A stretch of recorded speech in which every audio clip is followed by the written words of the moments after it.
ये सोना हमारे लिए बहुत हानिकारक है और ये सोना हमारे लिए लाभदायक भी है। दोनों बात समझना। जिसका स्वभाव बन जाता है कि जहां बैठे वहीं सो गए, जहां बैठे, ऐसा हमने देखा है। बैठे 2-4 मिनट जहां एकाग्र घोंटा बजने लगे, ये क्या है? ये दलिद्र क्यों? अरे तुम साधक हो, ये दलिद्रता क्यों? क्या यही उपासना में तुमने सिद्धि प्राप्त की है?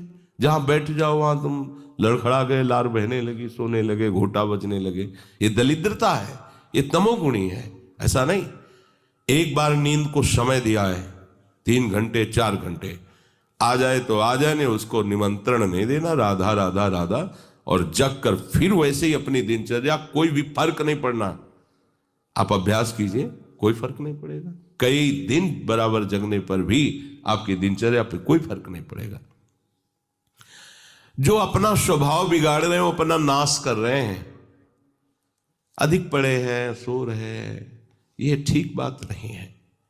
बार बार जो अधिक पड़े रह करके सोने का अभ्यास किए हैं, वो कहीं भी रहे उनको बार बार नींद सताएगी। पड़े रहने में जिनको सुखानुभूति हो रही, सोने में जिनको सुखानुभूति हो रही, वो भजन क्या करेंगे? जो ज्यादा नींद लेते हैं उनकी गाढ़ नींद कभी नहीं होती है। मतलब अब सो चुके, थक गए, ऐसा नहीं आएगा। उनको बहुत प्रकार से विघ्न पड़ने लगते हैं, स्वप्न आदि आने लगते हैं, नींद का स्वरूप लंबा हो जाता है, 10 घंटे 12 घंटे। हमको एक ने बताया था कि हम केवल भोजन के लिए उठते हैं और अपने कमरे में ही पड़े रहते हैं, 18 घंटे वो सोते हैं। वह क्या जीवन आपका है? ये जीवन है? सोना बहुत हानिकारक है। अरे हम परमार्थ के पति के, जितनी बार नाम जप कर लिए वो हमारे बैंक में जमा हो गया। सो के क्या बर्बाद करना है? 3 घंटे 4 घंटे, इसके 5-6 घंटे वो उनके लिए है जो बहुत श्रम परायण है, परिश्रम करते हैं शरीर से, साधक के लिए नहीं। 3 घंटे पर्याप्त है। आप अभ्यास करके तो देखिए, 3 घंटे में आपको बिल्कुल 24 घंटे के लिए तृप्ति मिल जाएगी। हाँ बिल्कुल ठीक है, अभ्यास कर लीजिए। दिन में लेटे रहने पर भी 1 मिनट नींद नहीं, अभ्यास कीजिए। अभ्यास अमृत है और अभ्यास ही मृत्यु है। आपने जैसा अभ्यास कर लिया, अमृत का अभ्यास किया तो अमृत है, और मृत्यु का अभ्यास किया तो मृत्यु है। भोगों का अभ्यास करना, सोने का अभ्यास करना, प्रपंच में अधिक रुचि रखना, ये सब मृत्यु है। नामामृत, लीलामृत, रूपामृत, धामामृत, इसका अभ्यास करो, अमृत है ये। शरीर उसका बहुत सोने पर भी आलस्य से भरा रहेगा। आलस्य के कारण वो भजन में जे ही बैठेगा 2-4 मिनट में ही माला छूट जाएगा और नींद आ जाएगी। ऐसा दर्शन होता है। वो बहुत कोशिश करते हैं, बस ऐसे हो जाते हैं। ये कैसे हो गया? तुम्हारा क्या अभ्यास है? ऐसे कैसे कोई हम पे ऐसे कैसे हावी हो सकता है? कोई हमारे ऊपर ऐसा कैसे शासन कर सकता है? चाहे नींद हो या काम हो या क्रोध हो, आप क्या हो आप समझो। आप भगवान के अंश हो और आप इतना अधीन होते चले जा रहे हैं शरीर के। सत्संग हो रहा है, आप मुंह बगाड़ के सो रहे हैं। कीर्तन हो रहा है, आपको झटके नींद के आ रहे। धिक्कार है आपको जीवन को। आप साधक हो, आप उपासक हो, ये क्या हो रहा है? जहां आपको संपूर्णतया सावधान होकर चैतन्य रहना है, वो आप सो रहे हो। कैसी आपकी दिनचर्या, कैसी आपकी साधना है? आप हो क्या? विचार करना चाहिए। डांटने की विषय नहीं है, कोई तुम्हें जगाए विषय नहीं है। भगवत कृपा से जीवन में कभी अलार्म नहीं बजाया कि हमको इतने बजे उठना है, पता नहीं उठ पाए कि ना उठ पाए। अभ्यास योग युक्त चेतसा नान्यगामिना, ऐसी स्थिति हो कि हम उठ ना पाए तो बात अलग की है। नहीं, बख्शना नहीं इस शरीर को, अब भाई हमें चलो हम नहीं आ रहे, ऐसा नहीं। अगर सांस है, दम है, बिल्कुल इसको बख्शना नहीं। हम केवल आपको उपदेश नहीं कर रहे, बख्शना नहीं। शरीर के प्रति इतना प्यार नहीं दिखाना कि वो हमारे प्यारे से हमको दूर कर दे, ऐसा नहीं। ये जड़ वस्तु है, ये चैतन्य नहीं है। तुमसे ये चैतन्य है, तुम अपनी चैतन्यता को समझो, इसके अधीन हो रहे हो। ये तो बहुत बुरा लगता है जब कोई साधक सत्संग में या माला लेकर भजन करने में या पाठ करने में सो रहा है, तब लगता है। ग्रंथ सामने खोला है, थोड़ा पाठ कर, ऐसे ऐसे। एक जगह दर्शन कर ले जाते थे, वो भागवत का स्वाद है।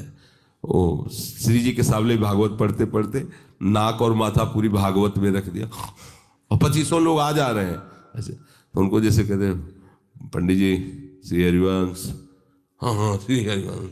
अब ये हो क्या रहा है, ये क्या हो रहा है? अगर आपके अंदर नींद है तो आप चैन से 1-2 घंटे सो लिए दीजिए और फिर बैठिए, चैतन्य होकर बैठिए। ये अपमान है शास्त्रों का। आप चैतन्य घन प्रभु के वचन पढ़ रहे हैं, आपको नींद आ रही, प्रभु की चर्चा हो रही, आपको नींद आ रही। कभी विषय चर्चा में आपको नींद आई? कभी फिल्म देखने में नींद आई? नौटंकी नाटक देखने में, रिश्ते नातेदारों से बात करने में, रिश्ते नातेदारों, आपका लड़का विदेश में रह रहा हो, उसकी कोई बात बता रहा हो, आपको नींद आएगी? नहीं आएगी। लेकिन अपने परम प्राण स्वरूप आत्म स्वरूप श्री प्रियालाल की चर्चा हो रही, आपको नींद आ रही है। अब हो क्या हो, जरा विचार करके देखिए। तो ये आलस्य के कारण उसके भजन में भारी बाधा हो जाएगी। उसका योग कभी सिद्ध नहीं होगा जो अधिक सोता है। सबसे प्रार्थना है आप अपने लिए नींद का समय निश्चित करें अपने हिसाब से, शरीर का परिश्रम देख करके। अब जैसे जो उपासक रात भर सेवा में लगे रहते हैं, हम उनके लिए कहेंगे कि चाहे दिन हो चाहे रात हो, आप 4-5 घंटे आराम से सोइए। प्रार्थना है कि सोइए, क्योंकि आप जवान साधक हैं, सोएंगे तो आपकी इंद्रियां फिर भजन में लगेंगी। आप अपने को देखिए, यदि आप कोई सेवा बल वाली नहीं करते हैं तो 4 घंटे से ज्यादा आप नहीं लें। अच्छा उपासक 3 घंटे में हो जाता है। अब आप लोग देख लीजिए, अपनी एक दिनचर्या में नींद का समय आप निश्चित कीजिए, और जो निश्चित कीजिए उसे कम से कम 10 वर्ष तो निभाइए। यहां 2-4 दिन में दिनचर्या बदल जाती है, ऐसे नहीं होना। साधु का ऐसा नहीं होता। कुछ नियम लो तो 10-5 वर्ष तो चलो, 2-4 दिन में सब फिसल जाते हो, क्या फायदा है?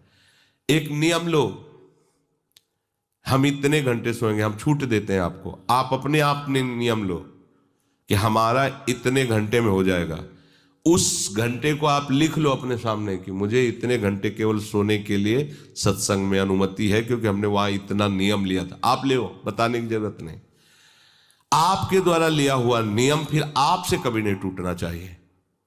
स्वीकार करो आप अंदर से कि आप इतना सोएंगे,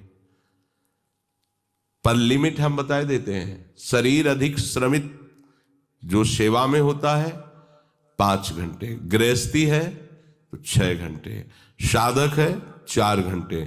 भजनानंदी को कहना ही नहीं पड़ेगा, 3 घंटे में हो जाता है। इसी के अंतर्गत आप चयन कर लीजिए। 6 से 7 में मत बढ़ना, क्योंकि सत्संगी हो, इतना भारी श्रम तुमसे नहीं होता।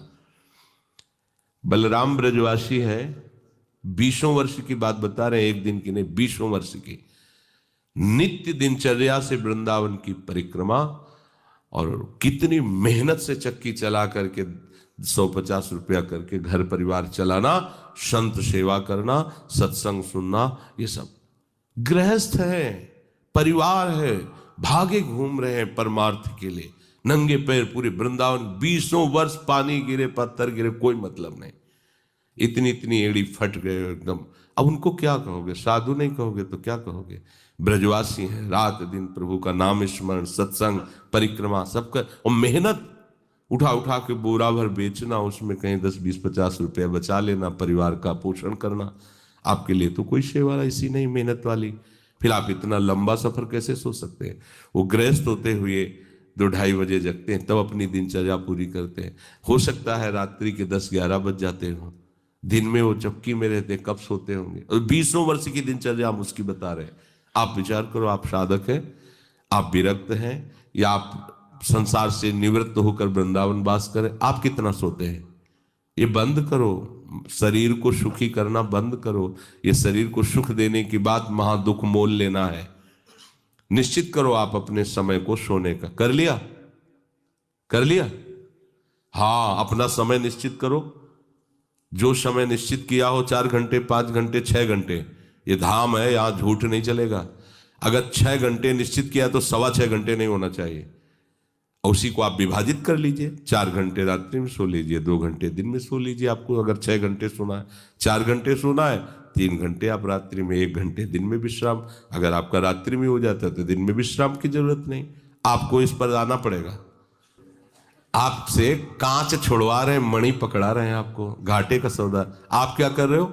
मणि देकर कांच खरीद रहे हो, और आपका कांच छुड़वा के मणि। इंद्रनील मणि श्याम मनोहर 7 कुंभ तन गोरी, इनके समीप चलना है, इनकी जूठन पाना है, इनके साथ खेलना है। ये सौभाग्य प्राप्त करने के लिए जो असत धारणाएं हैं उनको मिटाना होगा। जागृतो नैव चार्जुन, ये तो अधिक सोने वाले की बात हुई। अब कह रहे हैं अधिक जागने वाले को भी सिद्धि प्राप्त नहीं होती। जो बिल्कुल सोता ही नहीं है, ऐसे होते हैं।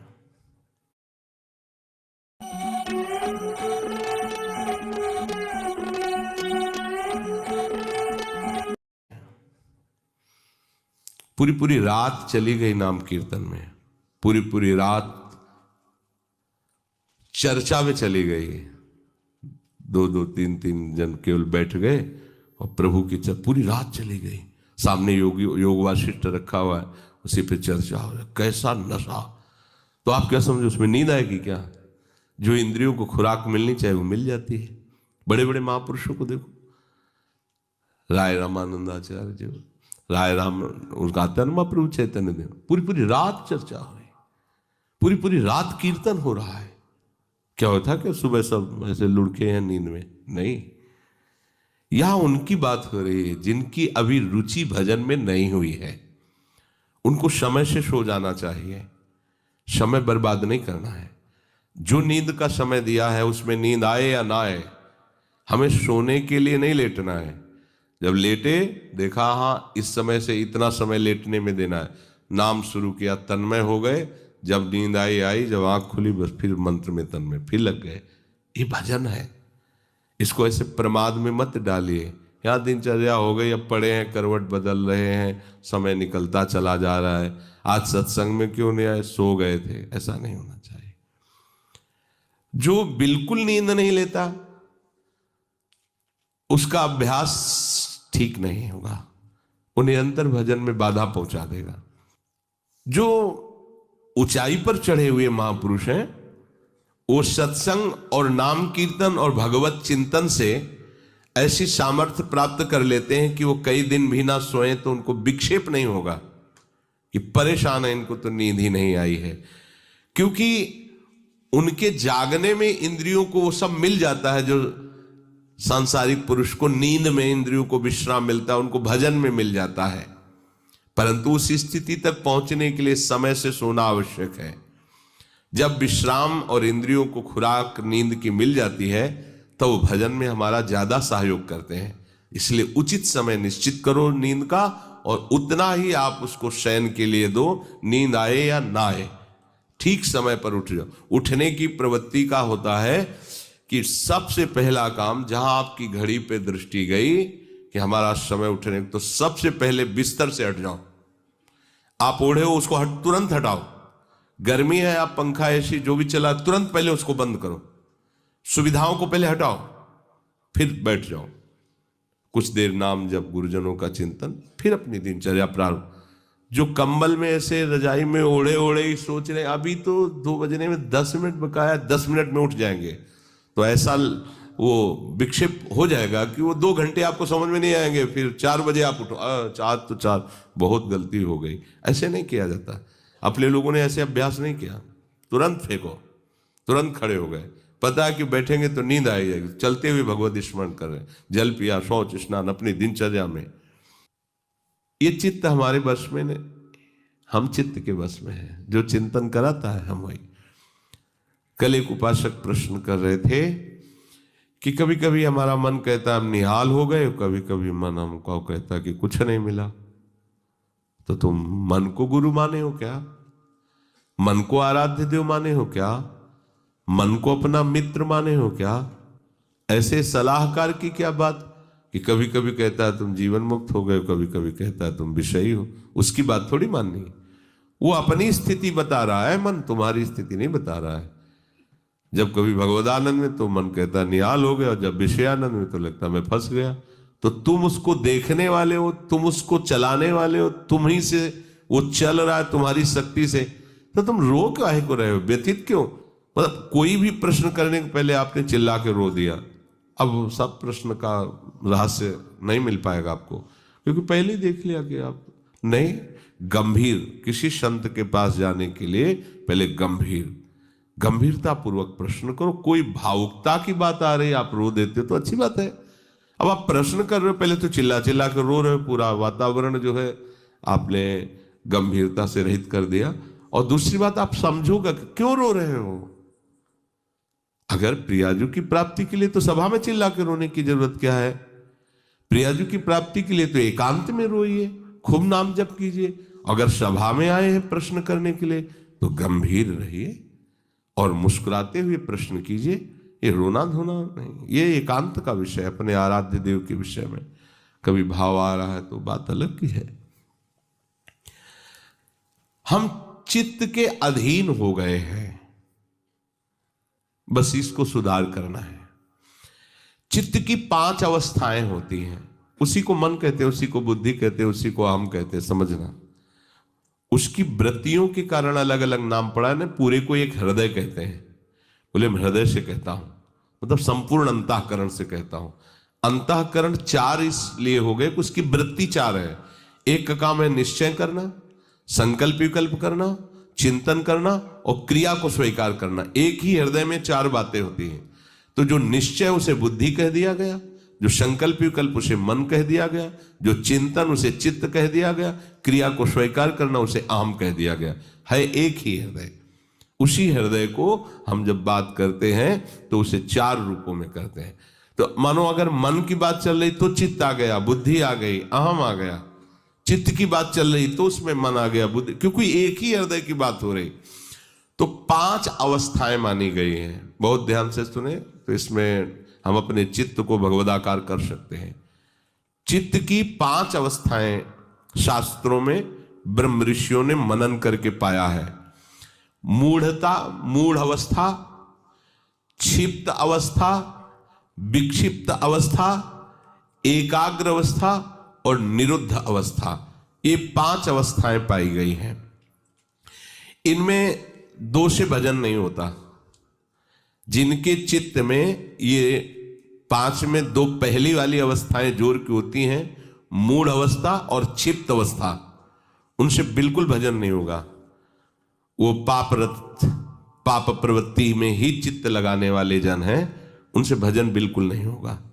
जिनके ये विक्षिप्त, एकाग्र और निरुद्ध, ये गौड़ हैं, एकदम दबे हुए हैं, और मूढ़ता और क्षिप्तता ये जागृत है, बहुत विशाल, उनसे भजन नहीं होगा, साधन नहीं होगा। वो पापाचरण रत रहेंगे, दान पुण्य भी करेंगे तो अहंकार की धरा में होगा। अब यहां से शुरू होता है साधन। विक्षिप्त से कभी भजन होता है, कभी विषय चिंतन होता है। ये विक्षिप्त चित्त का होता है। कभी प्रभु अच्छे लगते हैं, कभी संसार अच्छा लगता है। अभी ये आगे पद्धति नहीं बढ़ी, ये विक्षिप्त है, पर ये अधिकारी है भजन का। इस अधिकार वाले उपासक को जब साधु संग मिल जाता है और सत्संग मिलता है, तब वो बार बार सत्संग के प्रभाव से विक्षिप्तता को अगली पद्धति में बदल देता है, एकाग्र। अब वो एकाग्र होने लगता है कि मेरे जीवन का उद्देश्य केवल भजन है, केवल प्रिया प्रीतम की प्राप्ति है। नहीं, अब संसार को मैं नहीं मानूंगा कि संसार मेरा है, संसार के संबंध मेरे हैं। सत्संग के द्वारा ये विक्षिप्तता एकाग्रता में बढ़ गई, और जब एकाग्रता में अपने आराध्य देव के चिंतन में तन्मय हुआ तो उसे आनंद मिलने लगा, तो सविकल्प समाधि में उसकी गति हो गई। सविकल्प, अभी विकल्प चल रहा है पर वो सम अवस्था को प्राप्त हो रहा, आनंद का अनुभव होने लगा। विक्षिप्त से भजन प्रारंभ होता है, एकाग्रता में उसको आनंद का अनुभव होने लगता है, और आगे है निरुद्ध अवस्था। चित्त के चलने की गति ही खत्म हो गई, अपने आराध्य देव में चित्त फंस गया, निरुद्ध हो गया। इसे कहते हैं निर्विकल्प समाधि। आप कोई कल्पना नहीं रह गई, केवल सम अवस्था, भगवदाकार वृत्ति, परमानंदमय। अब ये चित्त प्रिया प्रीतममय हो गया। क्षिप्त अवस्था और मूढ़ अवस्था ये भजन नहीं होने देते। विक्षिप्त अवस्था से भजन प्रारंभ होता है, एकाग्रता में भजन का सुख मिलता है। इसके आगे जब एकाग्रता ऐसी बढ़ती है कि अपने आराध्य देव के सिवा कुछ चिंतन ही नहीं करता चित्त, तो उसे निर्विकल्प समाधि कहते हैं। वो हर समय आओ स्वामी जी महाराज कह रहे चित्त न डुला इतु आओ समाधि भीतर। अब वो उठते बैठते चलते फिरते क्रियारत होते हुए भी समाधि में रहता है। अपने आराध्य देव में चित्त निरुद्ध हो गया, अब चित्त पंग हो गया, अब हटाने से भी नहीं हटेगा। तो चित्त की सार्थकता है निरुद्ध अवस्था में पहुंचने की। गोपीजन इसी अवस्था की महापुरुष है। सब क्रियाएं घर की हो रही है और मुरारी पादार्पित चित्त वृत्ति। अम्बरीश जी इसी अवस्था के महापुरुष हैं। सम्राट पद पर हैं, लेकिन सावई मन कृष्ण पदार विंदयो, निरुद्ध हो गया मन प्रभु के चरणार विंद में। यदा विनियतम चित्त मात्मन्ये वावतिष्ठते, जिस काल में चित्त आखिरी अवस्था को पहुंच जाता है, निरुद्ध अवस्था। एकाग्रता में भी पहुंचना बहुत बड़ी सिद्धि है, पर अपने लोग जो सब हैं विक्षिप्त अवस्था में है। कभी संसार का आकर्षण, कभी प्रभु का आकर्षण। लेकिन मूढ़ता और क्षिप्तता में प्रभु का आकर्षण होता ही नहीं है। वो उसी में लगा रहता है प्रपंच में, बस लड़का बच्चा परिवार खाना कमाना, धर्म से धन आवे या अधर्म से आवे, इसका कोई भेद उनके अंदर नहीं। धन आना चाहिए, भोग सामग्री मिलना चाहिए। जो विक्षिप्त अवस्था से भजन प्रारंभ होता है वो संत संग से एकाग्र होता है, और भजन का जहां आनंद मिला वो निरुद्ध हो जाए, फिर छोड़ नहीं सकता। फिर तो चित्त प्रभु के चरणों में, या चित्त चोर ने चित्त को चुरा लिया। ये जो स्थिति है उसे कह रहे हैं विनियतम चित्तम यदा। यदा माने उस समय जिस काल में चित्त निरुद्ध अवस्था को प्राप्त हो जाता है, वो स्थिर हो जाता है अपने स्वरूप में, आराध्य देव में। चित्त भगवदाकार हुआ कि अपना वपु अनुभव में आ जाता है। जो स्वरूप है सहचरी वपु, सहचरी वपु अपने आराध्य देव के समीप ही होती है। इसलिए आराध्य देव अलग से ध्यान में नहीं आते, अपने को वहीं देखता है प्यारी जो प्यारे जो के समीप। जब राधिका श्याम प्रसन्न भये तब नित्य समीप सु खैच लये, और हरिवंश समीप सदा तिनके, सुख संपत्ति दंपति जो जिनके। तो हम अभ्यास करें, हमारा चित्त विषयों में विक्षिप्त न हो, प्रभु के नाम रूप में एकाग्र हो, और ऐसा एकाग्र हो कि फिर चलायमान ही न हो, अर्थात निरुद्ध हो जाए, तो हमारी स्थिति प्रिया प्रीतम की समीपता का अनुभव करने लगे।